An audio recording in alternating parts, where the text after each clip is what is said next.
Jordan didn't sleep that night. He tried God, he tried. He stretched out on his back, then on his side, then curled in a half-fetal position that felt vaguely pathetic. Every time he closed his eyes, the day replayed in agonizing detail. The mistakes, the panic in the bathroom, Marcus sitting quietly beside him on the cold tile. No one had ever done that for him. No one had ever seen him crack and chosen to stay. The thought alone made his chest feel too full. By morning, his body ached with the residue of restless sleep.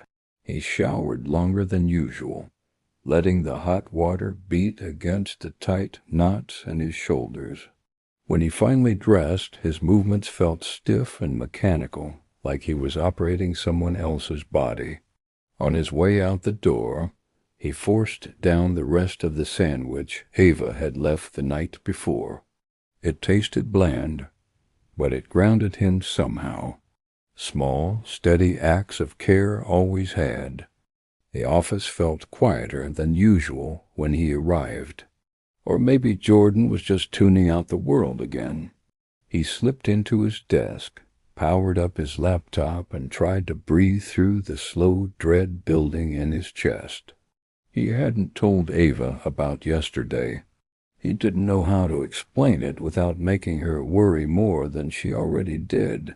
He didn't tell Marcus either. Or thank him.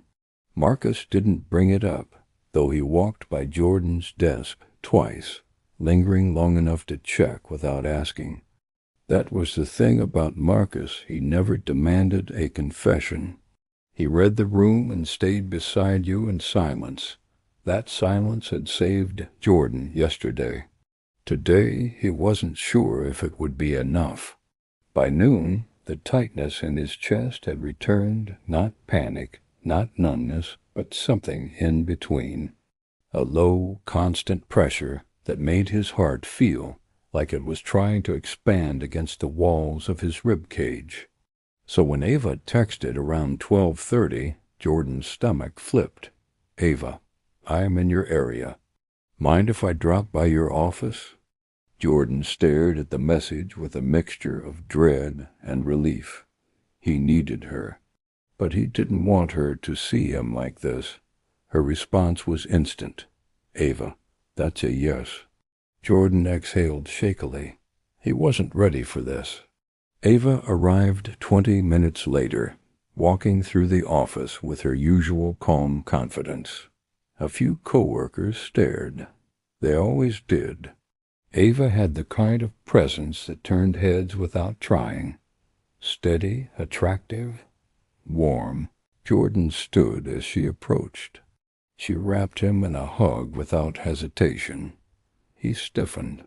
She pulled back immediately, reading him perfectly. Sorry, not a hug day? No, he swallowed. It's fine. She gave him a gentle smile before scanning his face. You look exhausted. Didn't sleep much. Yeah, that's obvious. He tried to roll his eyes, but he didn't have the energy. Ava looked around the office thoughtfully. Can you get away for a bit? I have some stuff to finish. Ava raised an eyebrow. Jordan, you need a break. He hesitated, then nodded. Yeah, okay. He grabbed his jacket and they stepped outside into the sunlight.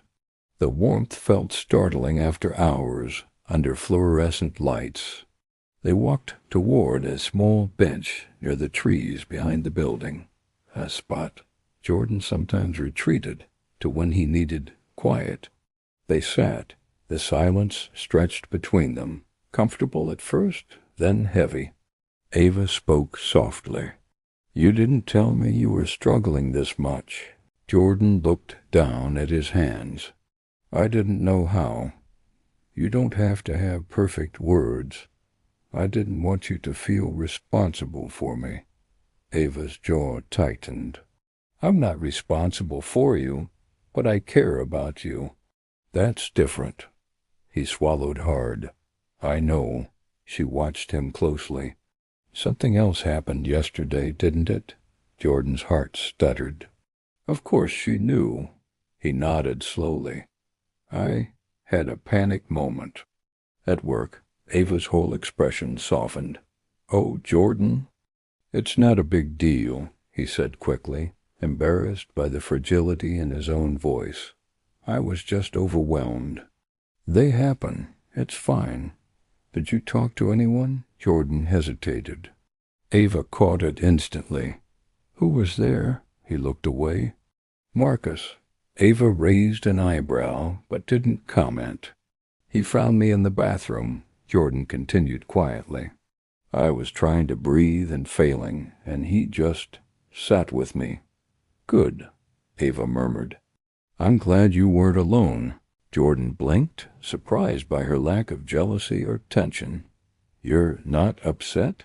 Why would I be upset? She asked gently. I don't know. Maybe because I didn't call you. Ava sighed deeply. Jordan, listen to me. He turned toward her reluctantly. You don't owe me every moment of pain. I'm here because I care, not because I need to be the only one helping you.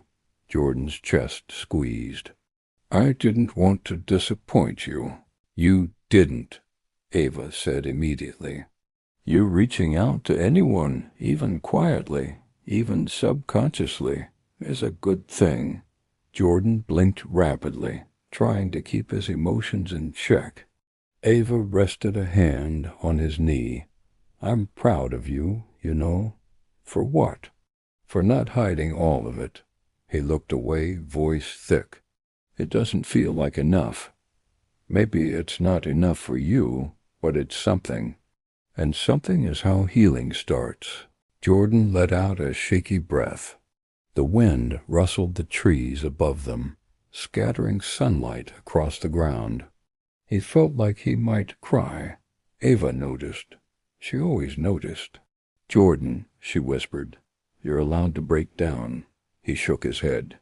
Not here. Then I'll take you somewhere else. He tried to laugh, but it came out strangled. You can't just fix me, Ava. I'm not trying to fix you, she said softly. I'm trying to be beside you. Jordan covered his face with both hands. Ava waited. After a long silence, he said quietly, I'm scared. Her voice was gentle.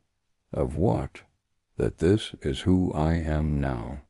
That I'm going to be like this forever. Ava slid closer, lowering her voice. Jordan, this is burnout. It happens to people who spend their whole lives being strong for everyone else. He didn't respond. She continued, You're not failing. You're exhausted. There's a difference. Jordan's breath shook. I don't know how to stop disappointing people. You've never disappointed me, Ava said. Jordan let out a small, broken sound. You don't mean that. I do, she insisted. You've been hurting alone for years, and I'm the one who didn't see it. If anyone should feel regret, it's me. Jordan lowered his hands. It's not your responsibility to save me, and it's not your job to suffer quietly, Ava replied. He stared at her. She held his gaze. Let me be here, Jordan, not because I have to, but because I want to. Jordan's throat tightened. I don't know where to begin.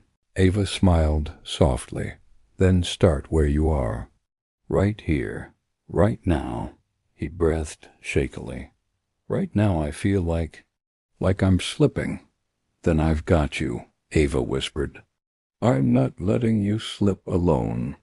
Jordan's eyes burned again, but he didn't hide. He let a tear roll down slow and quiet. Ava didn't reach over to wipe it. She didn't pull him in. She just sat beside him, steady and warm. And that more than comfort, more than words, was what made the moment real. After a few minutes, Jordan managed to steady his breathing. The heaviness didn't leave him, but it loosened, even if just a little. I should go back inside, he whispered. Ava nodded. Okay. He stood slowly, shoulders slumped, feeling like his bones weighed twice their usual amount. Ava squeezed his arm gently before he walked away. "Text me later, all right?" "Even if it's just to say you're eating." Jordan nodded. When he turned to go, Ava watched him with an expression he didn't see, one of worry, one of hope, and one of the quiet fear of almost losing someone you care about without even knowing they were slipping. As Jordan walked back toward the office doors, he didn't feel fixed. He didn't feel strong. But for the first time in a long time, he didn't feel completely alone. And that was something